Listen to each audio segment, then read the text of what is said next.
मेरे भय से ये हवा चलती है, मेरे भय से जन का गिरता है, मेरे भय से सूर्य उदय होता है, मेरे भय से सारी सृष्टि सिस्टम में रहती है। और जरा सी भगवान की प्रकृति अगर लय हो जाए तो कई सुनामी आ जाती है और पता ही नहीं पड़ता है कि कार ऊपर पेड़ों के ऊपर दिखा जाती है और उसकी ये।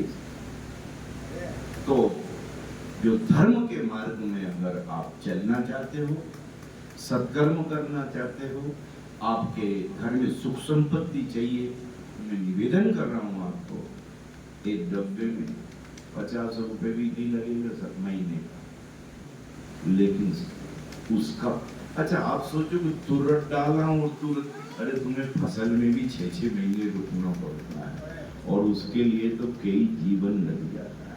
आप करो तो आनंद आए। दूसरा, रोज कुछ न कुछ अध्ययन करना चाहिए। अच्छी पुस्तकें हों, रामचरितमानस हो, गीता हो, माताएं बहनें के बच्चियों को रोज, और बच्चों को भी ऐसा नहीं कर, समय जब मिल जाए। और ऐसा नहीं कि खेती में दिन सुबह से उठ के रात तक आदमी खेत में ही लगा रहे, थोड़ा बहुत खेत में काम करे और वहीं एक टीका का टुकड़ा जेब में रखे, हिंदी का आता है, 1-2-4 पन्ने पढ़े, एक आदत बन जाएगी, लय बन जाएगी। किसी भी कार्य की एक नियम बनाना पड़ेगा। नियम, निश्चितता और नियंत्रण, ये 3 भक्ति के मार्ग हैं। आपको नियम बनाना ही पड़ेगा कोई भी कार्य को। और आपने अगर नियम बना लिया तो किसी दिन माना कि वो अगर नहीं पूरा हुआ तो आप बेचैन हो जाओगे। अगर आज मैं हनुमान जी को जल नहीं चढ़ाया, या शंकर जी को नहीं चढ़ाया, सूर्य भगवान को नहीं चढ़ाया, ऐसा आपके मन में आएगा क्योंकि आपका नियम बन गया। जैसे मंजन का नियम है, मंजन का नियम वो आप करना ही पड़ेगा, नहीं तो बदबू आ जाएगी। ऐसा ही स्नान नहीं करोगे तो भी बदबू आने लगेगी 1-2 दिन बाद। वो अलग बात है, कोई नहीं करे, लेकिन स्नान रोज करना चाहिए। ऐसे ही अच्छे शास्त्रों का अध्ययन करना चाहिए। 2, तीसरा, हो सके तो घर में कोई भी आए, भिखारी आए, साधु आए, ब्राह्मण आए, अपने यहाँ जो हो उसको देना चाहिए। शास्त्र में ऐसा आया है, याचिका न याचंती बोधयंती गृह गृह। जो भिखारी है ना, वो भीख मांगने आपके यहाँ नहीं आया, वो आपको जगाने आया। याचिका न याचंती, जो भिखारी आपसे भीख मांगने नहीं आया, आपको जगाने आया।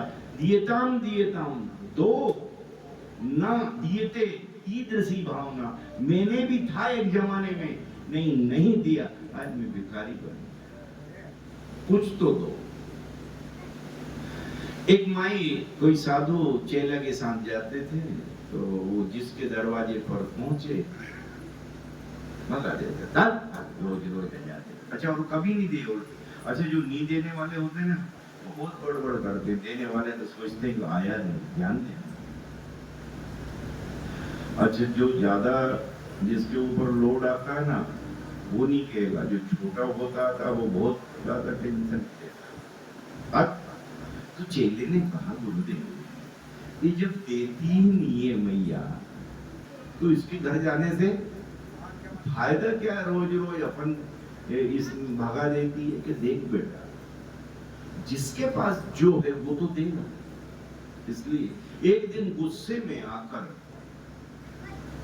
उसने बाबा के जो आटे की झोली में उसमें राख डाल दी, ले, और आटे देने की जगह उसने क्या दी? राख दी। अब चेला तो बड़ा उनका, गुरुदेव अच्छा वाला 2 किलो पाव और आटा था, बढ़िया आज का भोजन बन जाता। ये आटा भी इसने, कि देख बेटा, आज तक इसने गाली दी, इसने कुछ भी नहीं दिया, लेकिन आज जो है इसने राख दी, कल ये आटा भी देगी। जब उसकी बुद्धि में शुद्धि हुई, धीरे धीरे उसको प्रायश्चित हो गया, और जब दूसरे दिन वो बाबा आया अपनी गलती मान के, उसने 1 मुट्ठी आटा देना था। अच्छा, देने